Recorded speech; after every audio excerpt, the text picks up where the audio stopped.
Imagine digging a hole so deep, so wide, that pilots flying overhead can spot it from 30,000 feet, and still not knowing, for certain, how much further down the prize actually goes.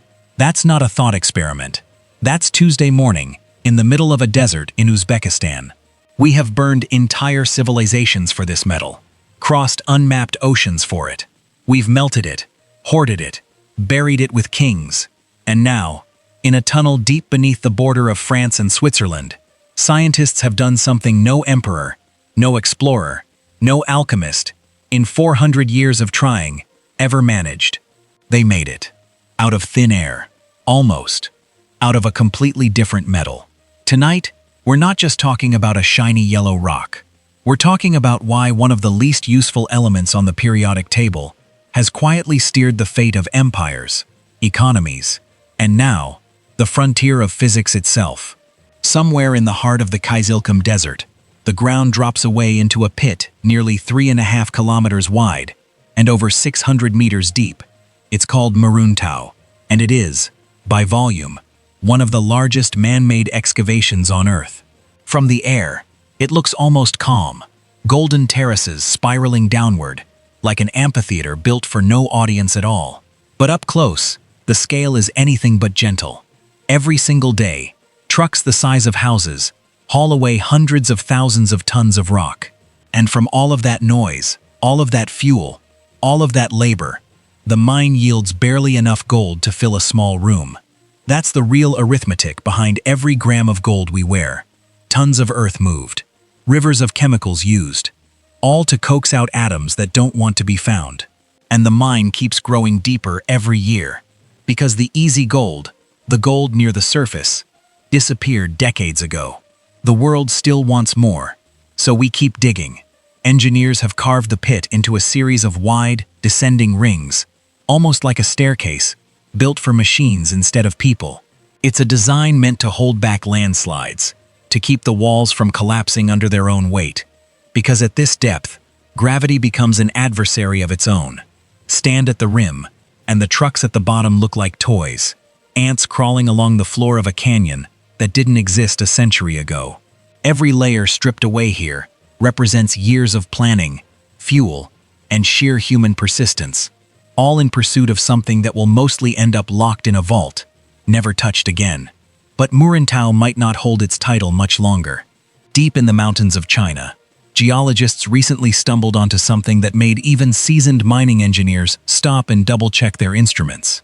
A vein of gold-bearing rock, stretching for kilometers underground, dense enough, rich enough, that early estimates place it among the largest untapped deposits ever discovered.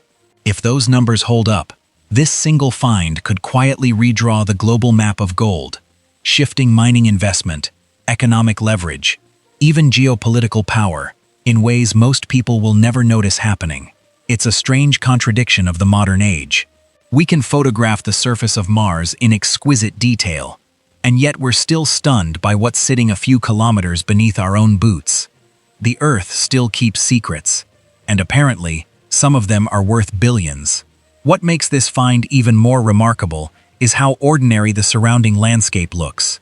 No obvious signs on the surface, no golden shimmer breaking through the soil, just quiet mountains, sitting on top of a fortune that took modern sensors and years of careful surveying to finally reveal. But here's the uncomfortable truth, hiding underneath all this glittering obsession.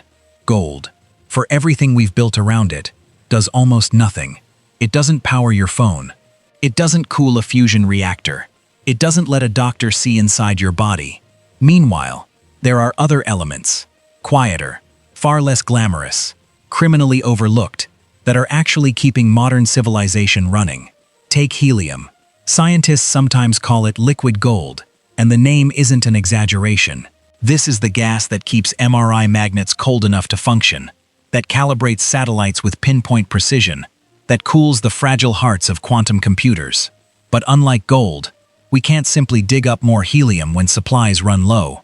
Once it slips into the atmosphere, it drifts upward and escapes into space, permanently. There's no vault, no refinery, no recycling plant on Earth that can bring it back. Then there's graphene, a sheet of carbon just one atom thick, stronger than steel, lighter than paper, and a far better conductor of electricity than almost anything humans have engineered. It sounds like science fiction. It isn't. It's already quietly reshaping batteries, water filtration, and the next generation of electronics. Somewhere between a mined resource and a manufactured miracle. Materials like these represent something gold never could, a future we're still building. Instead of a past, we keep excavating.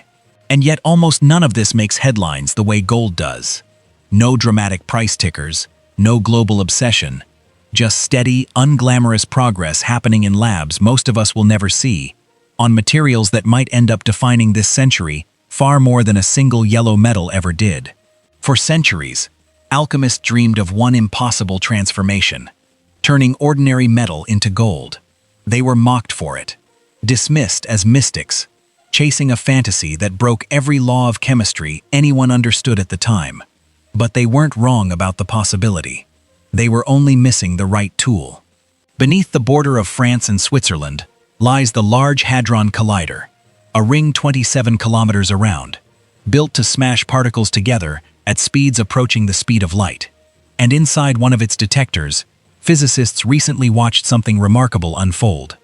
When lead nuclei were accelerated and grazed past each other at almost unimaginable speed, the sheer force of their near collision stripped away just enough protons to change the very identity of the atom.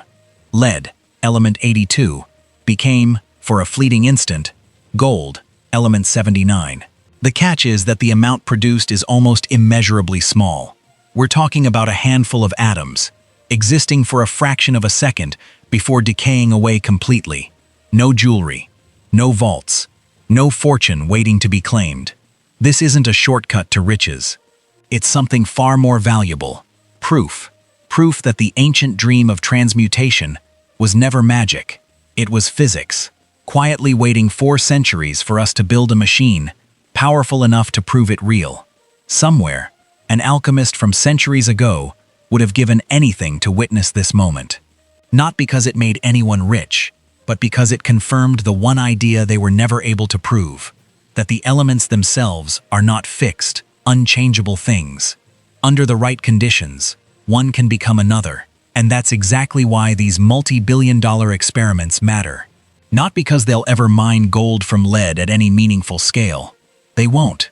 But because every time we push our understanding of matter this far, we uncover principles that eventually reshape medicine, energy, and computing in ways nobody predicted at the start. So here we are, standing between two worlds.